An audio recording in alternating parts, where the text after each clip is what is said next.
lihat anak muda sekarang, itu bukan nggak tahan banting. Dari hidupnya, dari bayi, itu terbiasa punya unlimited choice. Ya. Kalau kamu dikatain orang kemudian marah, gampangnya gitu ya, kamu menyerahkan state dirimu pada external being nih.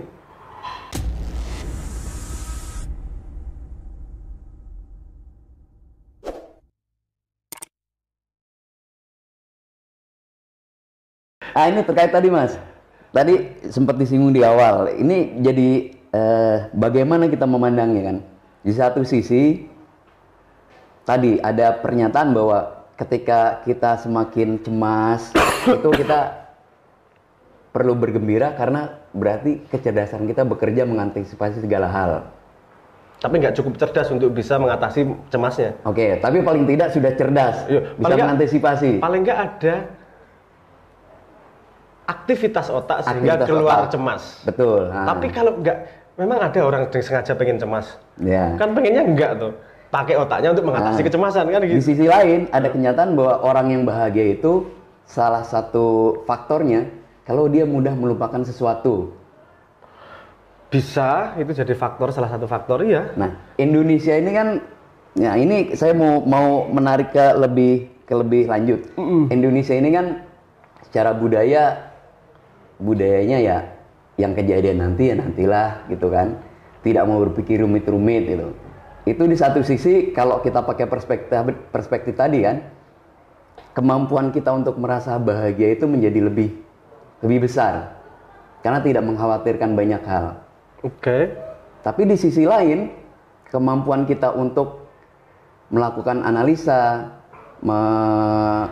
melakukan mitigasi terhadap hal-hal yang akan kemungkinan terjadi, itu juga minim. Ya, paham. Pertama saya akan merespon gini, itu bukan satu-satunya cara untuk bahagia. Oke. Dan nomor dua, itu generalisasi yang berbahaya. Karena tidak mungkin dalam satu society semuanya punya karakteristik yang sama. Betul. Pasti ada yang punya penderitaan, hidupnya pengen tahu masa depan terus, ada. Yeah. Ada yang punya penderitaannya justru melihat masa depan, aku mau bahagia sekarang, it's okay. Dan menurut pemahaman saya dari belajar sejarah, kapasitas balance dari orang-orang yang berbeda itu selalu sama dalam society di waktu yang berbeda. Mau kecil mau gede balance-nya sama. Artinya gini, memang tidak semua orang punya hak jadi pemimpin. Yeah. Bisa jadi bukan punya hak. Mungkin semua orang punya hak. Tapi tidak semua orang akan bisa menjadi pemimpin yang baik dan efektif. Misalnya gitu. Kenapa? Karena butuh requirement-nya ya. Trait tersendiri. Ya, trait-nya. Traitnya tersendiri nih. Kenapa dulu ngomongnya dipilih sama Tuhan? Ngomong pemimpin itu kena pulung dan seterusnya. Itu sebenarnya salah satunya adalah pengumpamaan bahwa trait pemimpin itu ada faktor besar karena DNA juga, bukan turunan siapa. Betul. Tapi kebiasaan dia untuk berpikir. Kalau coba baca itulah, bukan cah psikologi, cah bisnis manajemen, baca si Jack Elliot. Itu dia memetakan bahwa ada orang yang memang hanya bisa pegang stres itu harian. Yeah. Ya pekerjaan dia pas dengan itu, satpam, tukang bersih-bersih.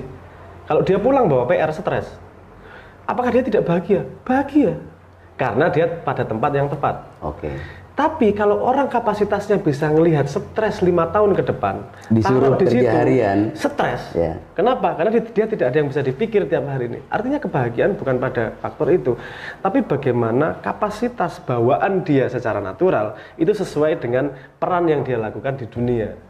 Nah, sistem yang kita bikin bangsa negara dan seterusnya, menurut saya seharusnya itu membuat sistem di mana modal dasar ini tepatnya jadi tempat yang tepat ketika menjadi sinkronkan dengan penataan society. Indonesia kisruh kayak gini karena memang tidak pernah tepat. Gue berani ngomong aku, gak pernah tepat sama sekali. Contoh paling sederhana konsep yang disebut tepat itu disebut sebagai meritokrasi. Sesuai dengan skillnya naik berdasarkan kapasitasnya, kemampuannya. Meritokrasi itu salah satu usaha untuk menempatkan. Karena kalau dia terlalu stres, pasti nggak mau naik juga. Udahlah, aku di sini aja. Betul. Mikirnya terlalu panjang gitu. Karena bahaya juga, Mas. Orang terlalu pintar taruh di bawah itu bahaya. Energi dan otaknya lebih-lebih. Di bawah dia bikin kisruh pasti. Ya. Bikin perkumpulan, bikin gosip, bikin segala macam. Jadi taruh orang. Bikin permuakatan jahat. Ya bisa jadi. Makanya taruh orang itu tepat di tempat yang dia cukup stres. Ya. Tapi tidak terlalu stres untuk kehilangan fun. Ya. Di korporasi itu kan dulu juga ada semacam kategorisasi seperti itu, Mas. Jadi kalau kita rekrut orang overqualified, kita nggak rekrut kan, karena kita tahu dia akan stres menyesali dirinya, kapasitas gua nih nggak digunakan semuanya, gitu. Dia karena menurut saya karena kalau tahu problem itu berarti boleh dong perusahaan itu di strukturnya diubah sedemikian rupa. Iya. Ini podcast saya yang pertama kan bahas soal itu generation gap antara Gen Z sama generasi sebelumnya. Kok dianggap strawberry apa dan seterusnya. Saya nggak semudah itu problemnya karena setiap zaman melahirkan trait manusia juga punya karakteristik tertentu. Kalau perusahaan negara itu kan buatan akal yang kita bisa boleh dan bisa ubah kapan saja. Jangan dipotong terus saya mau ngubahin KRI ya. Tapi tahu maksud saya ya. Intinya bahwa ini ciptaan akal, ini bebas ini. Ciptaan akal ini kita dulu punya Majapahit, punya Blambangan, punya Kediri, kemudian Indonesia. It's okay kok. Kita hidup semua kok. Tapi kalau ciptaan Tuhan kan kita nggak bisa buat. Kita cuma bisa memanfaatkan maksimal apa yang diberikan kan gitu. Jadi kalau Gen Z kayak gini, perusahaannya dirubah dong. Mekanisme di dalamnya diubah yang untuk mengakomodasi generasi baru ini kan. Ada beberapa kelompok yang menyalahkan strawberry generation tadi kan, bahwa generasi sekarang lemah begini kan, tidak tahan banting. Tapi di sisi lain juga ada yang bilang jangan samakan generasi sekarang generasi yang sebelumnya karena kita juga ciptaan zaman kan. Ya betul. Jadi kalau mereka yang membela Gen Z, yang membela Gen Z ini, dia akan menyatakan jangan salahkan Gen Z-nya, kamu sudah mengelola Gen Z sesuai dengan trait mereka atau belum? Gitu kan? Ada pertanyaan sederhana kok. Kita yang dulu tahan banting, yang sekarang nggak tahan banting. Pertanyaannya, kita ngomong yang fundamental lagi. Tahan banting itu artinya kamu dibanting-banting dan tahan. Tapi diam aja. Oke. Artinya, apakah ada orang di dunia ini yang mau dibanting? Oh, nggak ada yang mau. Tapi kenapa dia tahan? Karena nggak punya choice, atau nggak bisa milih choice. Lihat anak muda sekarang, itu bukan nggak tahan banting. Dari hidupnya, dari bayi, itu terbiasa punya unlimited choice. Milih lagu gini, milih video gini, nonton kapan. Generasi tua, dengerin lagu aja, telepon, radio, penyiar. Dan pekerjaan, dipukulin sama bosnya. Tahan banting, enggak, itu dia nggak punya choice, nggak berani implementasi choice-nya karena dia memang tidak terlatih, limited choice-nya di zaman itu. Di zaman ini Gen Z itu dari bayi choice-nya udah unlimited, jadi dia ditekan sedikit, ogah aku pindah aja, ngapain, dia terbiasa implementasi choice. Jadi cara megangnya bukan dengan gitu, dan secara nature seharusnya dia lebih manusiawi, Mas ya. Maksudnya semua manusia kan menghindari penderitaan, memilih yang nikmat. Tapi ada pitfall-nya juga. Terlalu banyak choice itu akan jadi yang disebut sebagai choice paralysis. Orang terlalu banyak paralyzed by analysis. Paralyzed by choice. By choice. Manusia itu optimalnya hanya diberi 5 sampai 9 choice. Kalau udah sampai 20 choice, pilihannya random biasanya. Malah kontraproduktif ya. Prasmanan makanannya 50, sini aja lah kan gitu. Kalau dikasih 1, ada pilihan ini kan gitu. Tapi kalau 9, oke, enaknya yang mana? Dia bisa milih. Artinya choice bisa diimplementasikan secara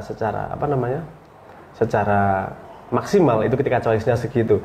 Sehingga sekarang bahkan pilihan choice-nya itu disediakan oleh algoritma. Slide, nggak suka slide, algoritmanya nangkep nih, kok di sini lama nih, jadi tak kasih choice yang ini lagi. Saking generasi ini sangat senang mengimplementasi choice,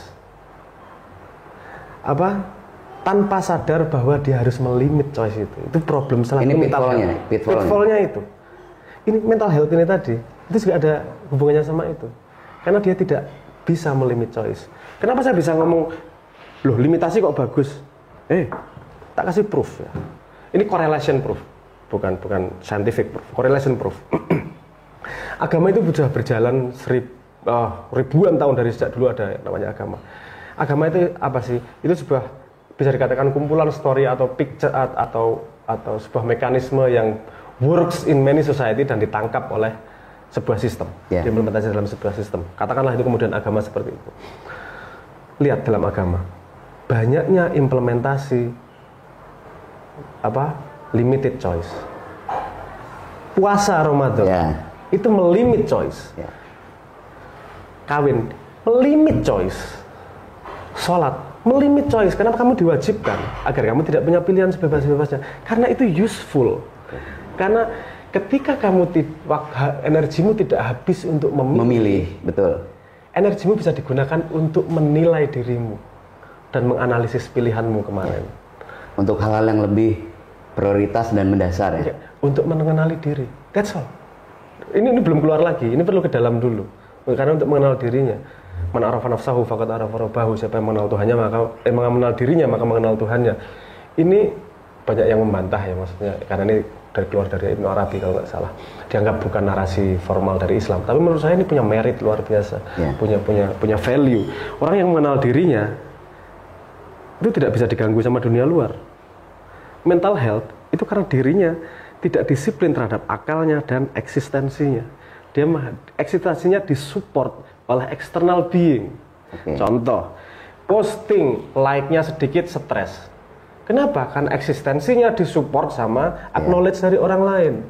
Dia harus melimit nih, harus understand dirinya. Aku adalah aku. Rootnya yang buat Tuhan, aku choose untuk melakukan ini dan menjadi ini. I don't care. Ini apa siapapun juga. Satu titik ekstrim itu kadang perlu agar untuk memastikan bahwa eksistensimu itu tidak disokong oleh artificial things. Yang begitu hal itu nggak ada, yang begitu hal itu kita nggak ada, eksis kita nggak ada juga. Lagi. Itu banyak sumber utama dari mental health itu. Kan salah satu yang menurut saya agak banyak sumbernya dari masalah eksistensial itu, sadar nggak sadar ya. Karena kalau orang, contoh lah, ada orang bertapa di tengah hutan sendirian 3 tahun nggak stres juga. Ada juga yang di tengah keramaian nggak stres juga. Artinya bukan eksternal faktor, itu internal faktor. Kalau kamu dikatain orang kemudian marah, gampangnya gitu ya. Kamu menyerahkan state dirimu pada external being nih. Kok mudah sih kamu dikontrol sama orang lain? Emang dia yang bikin kamu? Emang dia yang kontrol kamu? Back to basic, yang bikin kamu Tuhan, yang punya kontrol terhadap dirimu adalah dirimu. Balik lagi, mental health ini tadi menurut saya mengingatkan kita untuk kita lebih disiplin terhadap eksistensi. Kita punya akal, kita punya wadak, kita tahu mana eksternal, kita mau mana internal. Ketika kita disiplin, kita lebih bisa memanage kapan mau stres, kapan enggak. Karena kadang-kadang stres itu penting. Karena hanya dalam keadaan stres kamu mencari hikmah, kan gitu. Betul. Kalau lagi seneng enggak mencari hikmah itu pasti. Kalimat mencari hikmah itu lagi stres itu keluarnya.